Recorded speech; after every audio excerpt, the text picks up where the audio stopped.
Good afternoon. So today I'd like to tell you about a simple idea that could change the way we eat. It looks like this. It's a piece of paper with a distinctive maple-like scent. That scent indicates that the paper is active. Now you're probably wondering, what does it even mean for a piece of paper to be active?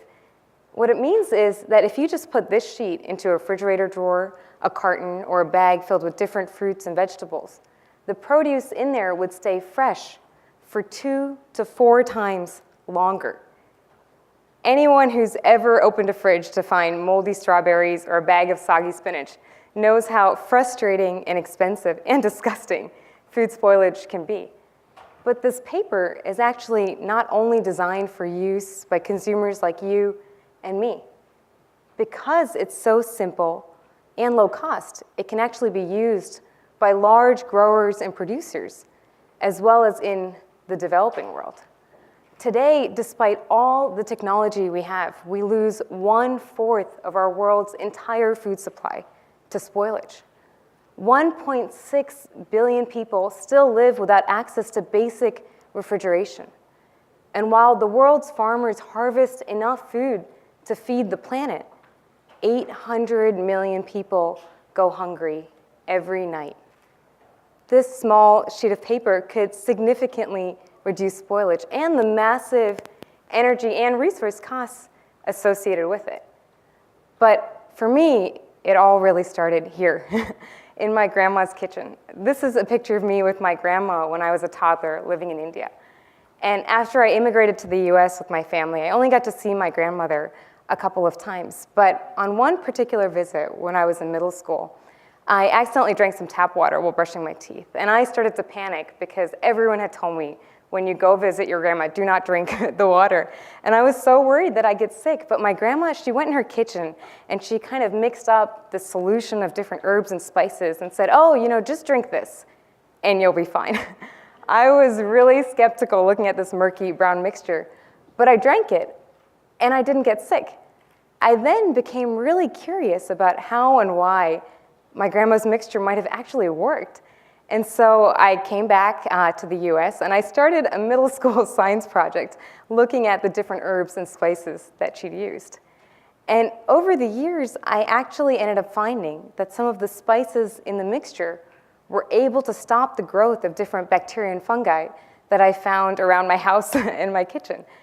And so one day I went grocery shopping with my mom, and she asked me to pick out a box of strawberries. And I kept getting frustrated because all the boxes seemed to have, fungus growing in them, and I started to think, I wonder what would happen if I dipped strawberries in my mixture.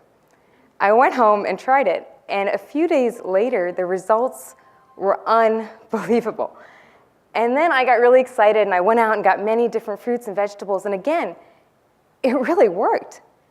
And so to make a long story short, after years of meticulously dipping and rotting fruits and vegetables, which made me really popular in high school, I developed fresh paper.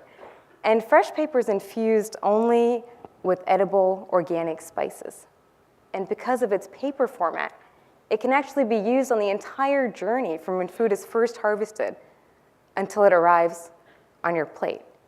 And because it's biodegradable, recyclable, and compostable, it can actually make our entire food system more sustainable. But when I first developed fresh paper and got the patent for it, I was only 17 years old.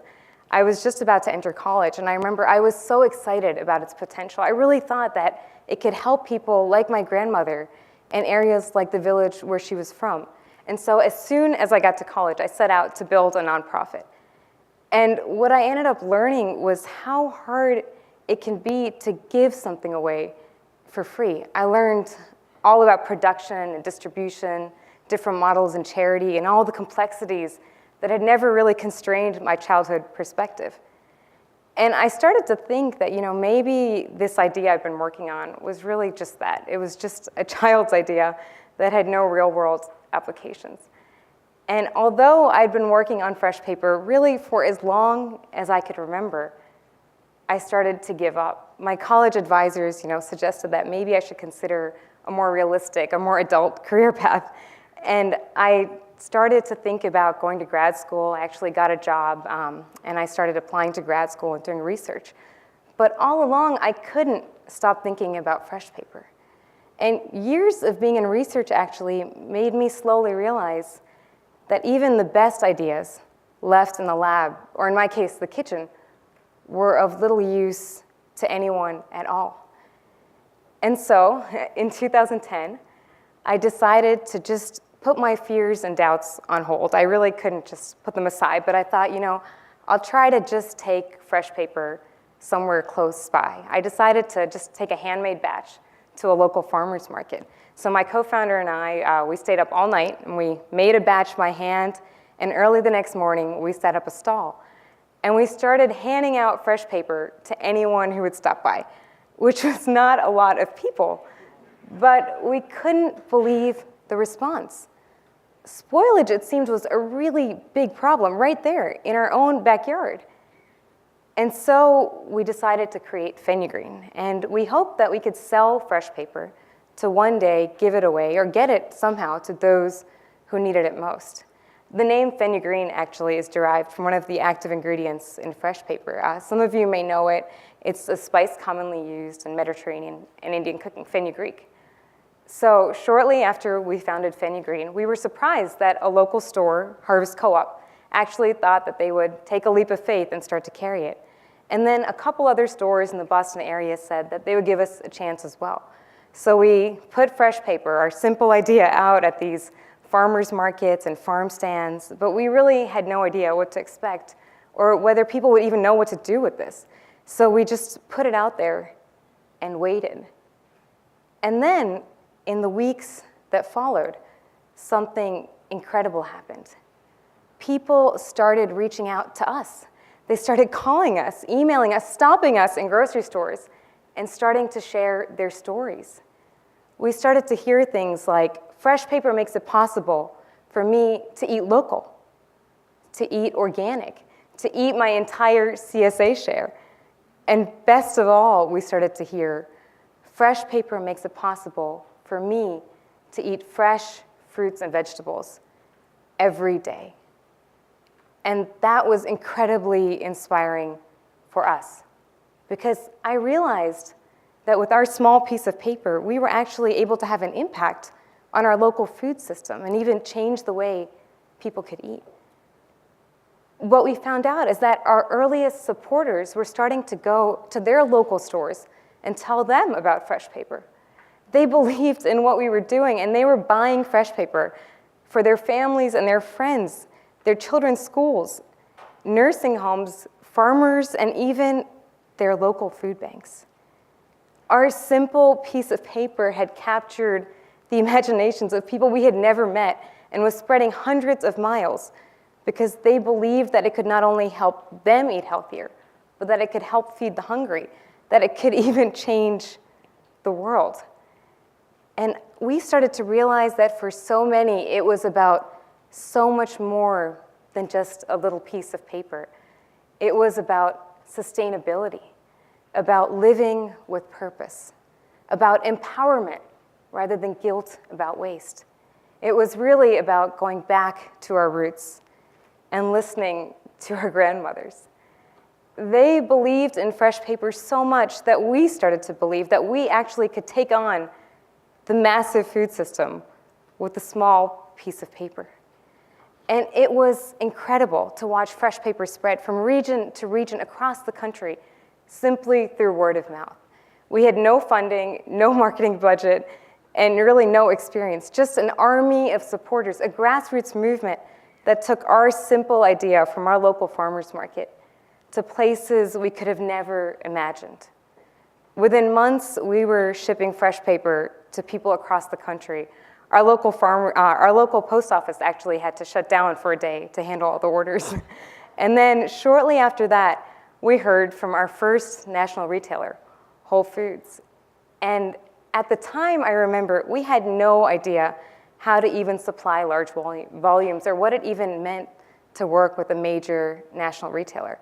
I remember going into the meeting with the buyer for Whole Foods, and it was actually me and my co-founder, and our intern, Kevin. That was actually the entire company at the time. And I thought if I took a big group, maybe they would think we were a lot bigger. So we all walked in, and Kevin was actually just a college kid who had started showing up every day. He met us at a farmer's market and thought that this was what he wanted to do with his life, against everyone else's advice.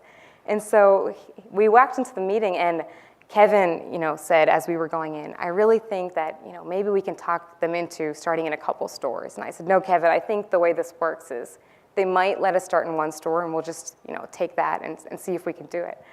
And as soon as we walked out of the meeting, I remember, still in earshot, Kevin looked at me and said, you heard that they just said an entire region, right? And we had no idea what to do next. But somehow we came together, really with the help of our entire community. And we made our first delivery a few weeks later. And this actually is a picture of our first delivery. That's our distribution vehicle, a Toyota Corolla, in a sea of 18-wheelers at the Whole Foods Distribution Center. And a few months after that, fresh paper launched in stores across the East Coast. Today, it's in stores nationwide, and we ship to farmers and families across the globe, simply because so many people have shared our story and our mission. And when we first started Fenya Green, we really hoped that we could get fresh paper to those who needed it most. And today we've started to think bigger. Today our mission is fresh for all. And we're striving towards a world in which access to fresh fruits and vegetables is not limited by distribution systems and cold chains. One in which everyone, from farmers to food banks, can use simple innovations like fresh paper to make our food system not only more sustainable, but more accessible. And just a few months ago, we were really excited to be able to announce the launch of our Buy a Pack, Give a Pack program, where for every single sheet of fresh paper that's sold, we actually donate one to a local food bank, starting right here with those that were affected by Hurricane Sandy.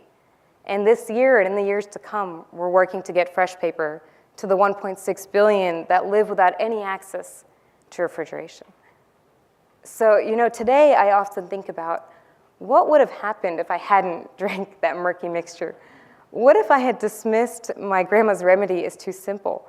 Or what if I hadn't given it just one more chance, or really 5 or 6 more chances? But I think what I've come to realize is that fresh paper is so powerful precisely because it's so simple. Thank you so much.